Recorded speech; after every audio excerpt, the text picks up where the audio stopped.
Well, I want to thank Ken Webb for an awesome message last week while I was up in Portland visiting with son Trevor.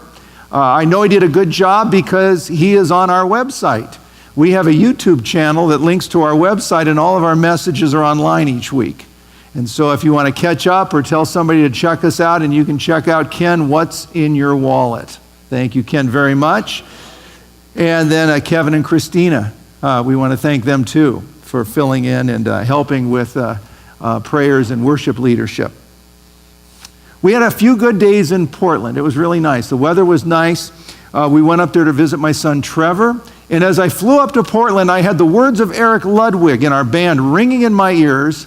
Eric was one of the schnitzels at our Oktoberfest. And as a part of Oktoberfest, also playing the bass and all that he did, he was telling German jokes. And I don't know if they were good German jokes or not. They were German jokes, and they sounded like bad German jokes, but maybe we don't understand good German jokes. But anyways, it was a great time, and he threw in some of his own jokes. He told one, my ears perked up. He said, did you hear the one about how Trevor, Kelly, and Michael, those are my 3 kids, did you hear how Trevor and Kelly and Michael went to a church in downtown Las Vegas, and pastor said, oh, look, it's a sermon illustration. My kids provide a lot of the oldest provides a lot of sermon illustrations, age 31. And so I'm thinking, I'm going to Portland, maybe I'll get a sermon illustration. And Jesus said, ask, and it shall be given to you, right? Seek, you shall find, and knock, and the door shall be open to you. So I thought I could get a really good story here. Trevor came through. I got a great story. We were at Sunday brunch after worshiping at his church, very nice church. Sunday brunch. And he told this story about how about a month or 2 ago, I forget exactly the date, he was down in Southern California for a sales conference, National Sales Convention. He works for Whirlpool, Gen Air Division. He sells appliances, is doing very well. They were staying at a hotel. The convention center was off-site from the hotel, so Whirlpool ordered up a bunch of Ubers to come to pick everyone up. It was in the afternoon, and Trevor said he had fallen asleep and taken a nap. He woke up, he looked at his watch, he said, oh my God, I have 5 minutes to get to the Uber. And he looked at himself, he says, well, thank goodness I have clothing on. So he jumped up, ran downstairs to the bottom of the hotel. There's a Uber waiting for him. It's a large Chevy Tahoe. He hops in the front seat, and he kind of leans back and says, wow, that was a fantastic nap. And then he turns around. In the back seat was the boss of his boss, and the boss of his boss's boss. And he said, oh, hey guys. And they kind of laughed about it. His boss called him about a week later and said, Trevor, when you're in a professional conference environment like that, you need to be more aware of what's going on. So that's the first half of the story. I'm going to end my message with the second half of the story. It only gets better. And Trevor always provides great sermon material. He knows I'm telling the story because we're just cracking up on this story. Taking a nap. Unbelievable. We've told him for 10 years, you need to stop taking naps. Go to bed on time. So we're talking about leading like Jesus. And what I want to talk about today is 2 things. Number 1, be aware of your situation. And also, we want to talk about being effective as a leader. But be aware of your situation. Know what's going on around you. And, maybe it's not a good time to take a nap sometimes. Be aware of what's happening. Jesus was always aware, wasn't he, of people and situations around him? If you read through the Gospels, if you read with us through the New Testament this year, you'll see Jesus was very aware. There were disciples that needed training. There were folks that needed healing. There were folks that needed forgiving. There were religious bigots that Jesus had to stand up to when they challenged him. And he told stories and parables aimed at the reality around him. That's Mark chapter 4, great parable, the sower and the seed. It's aimed at the reality around him. Jesus was aware of his situation. And if we want to lead like Jesus, we also have to be honest and say, yeah, Jesus even took naps. He did. He slept while his friends were bailing water from their sinking boat. Remember that story?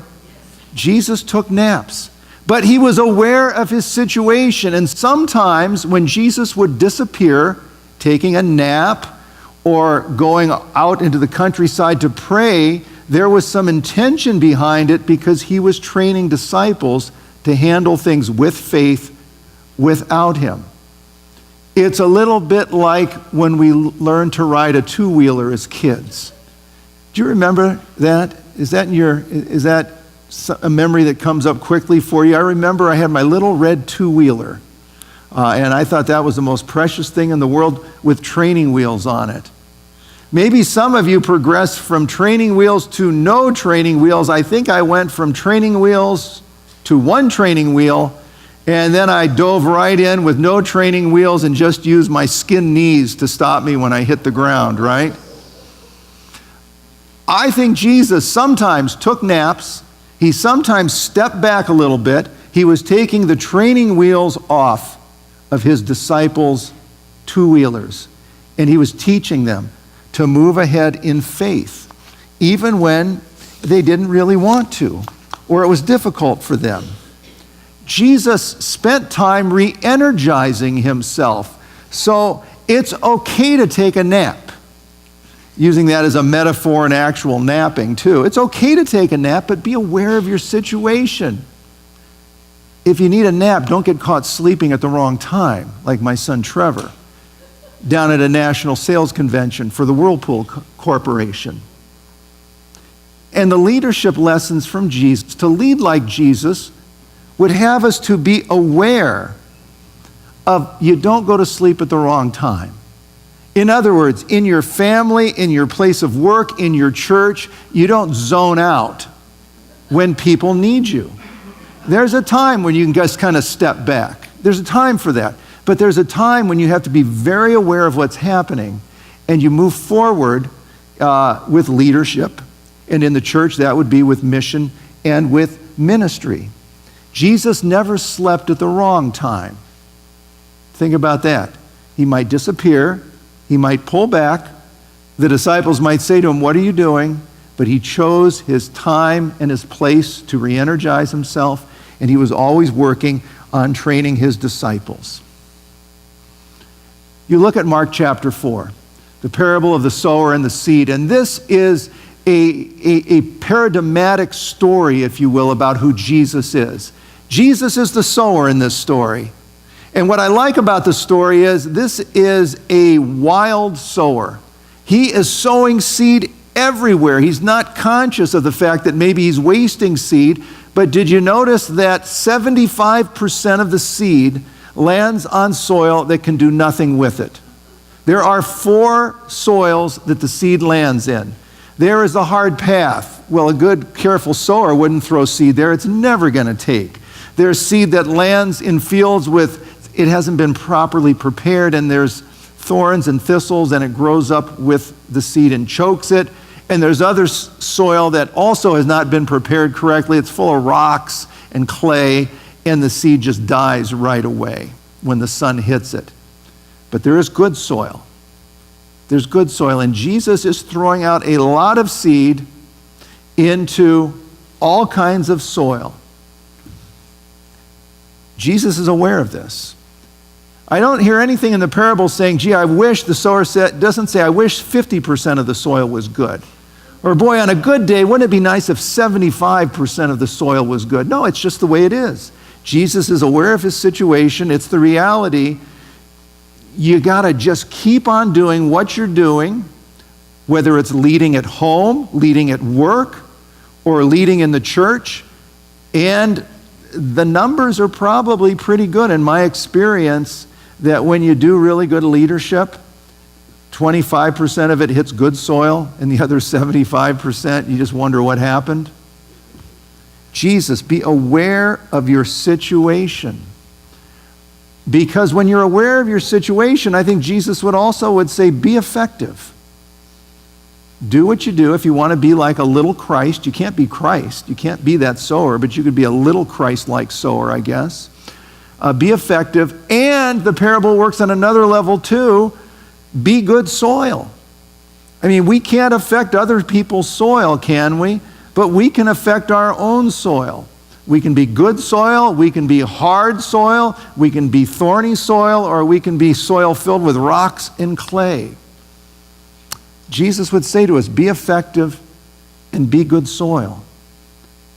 And if you want to lead like Jesus, I think if you are effective in what you do, not always, but you tend to be effective, and if you are working to in your interior become good soil, I think even if you take an inappropriate nap, you can move beyond it. And that's the second half of my story with Trevor here. Trevor, we talked about his story at brunch, and then we went to a local pub and we watched some football games. And as we're talking, he said, you know, I should probably text my boss and tell him I won't be to work tomorrow. This was Sunday. Going to text his boss on Monday. And we were in town, so we're going sightseeing, and he texted his boss something to the effect that he's been so busy he needs just a day off just to decompress. Let me jump ahead here real quickly. And this is the text that came back from his boss. It had a thumbs up emoji, and this was a text his boss sent him. Nap maybe? Nap maybe. You can't make that up. And he's laughing. And I told him, you know, if I had done what you had done and jumped into an Uber with the boss of my boss and the boss of my boss's boss, that would have shattered me for a good 10 hours. And I said, with you, it probably affected you for what, an hour? He said, no, maybe 10 minutes. Nap maybe. Here's why his boss can joke with him about nap maybe. Because 24 hours after he jumped in the Uber and totally embarrassed himself, he had to make a presentation to the national sales director of Whirlpool Corporation.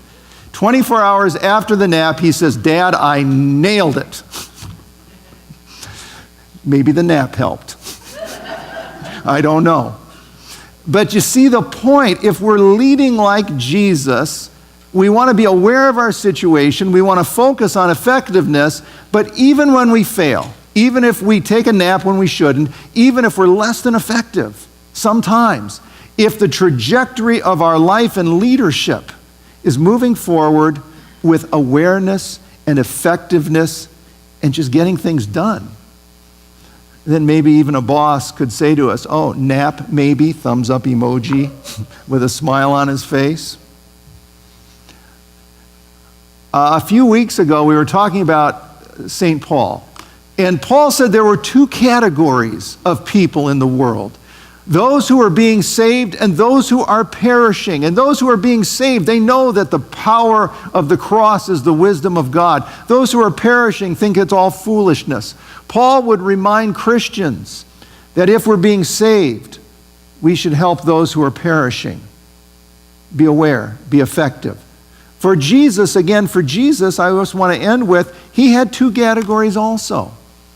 Two categories, a little different than Paul. He said there's growth and there's no growth. And what is Jesus pushing for? He's pushing for growth, isn't he? Seed gets sown and you hope for growth. Maybe 75% of it lands in places that it just doesn't grow. That's just the way it is. But you hope for growth. Jesus hopes for growth. No growth is not a good thing. Growth is the key. So with the leadership lessons of Jesus before us, I think we need to be aware of our situation. Take a nap if you need it, but don't get caught sleeping when it's inappropriate. And be effective. Ask for God's help in being effective with wisdom. And then even if this pops up in your life, where a boss or somebody says, oh, a nap maybe, you need a nap. If the trajectory of what you've been doing is solid, then you can get by that with a smile. Jesus is the sower. He calls us to follow in his footsteps.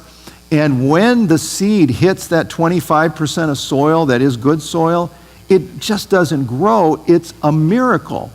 The numbers in the gospel are miraculous, that Some of the plants sprouted and bore grain, some 30 grain, others 60, others 100-fold. That doesn't happen. And Jesus says it can happen. It can happen with the power of God. Amen.